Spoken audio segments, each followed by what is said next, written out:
Добрый день всем. Уже почти доделал сцепку. Осталось обварить, косынки сделать. Эту часть я пока прихватил.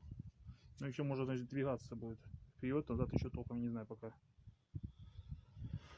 Сверлил 20-я коронка, потом ступичатым сверлом рассверливал.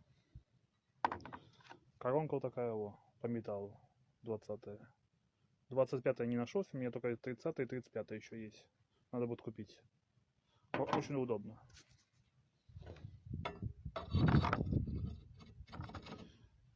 Тут будет сверлиться и нарезаться резьба.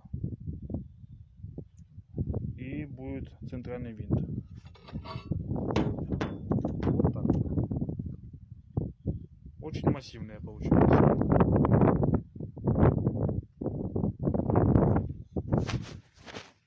Эта часть сделана с двух уголков.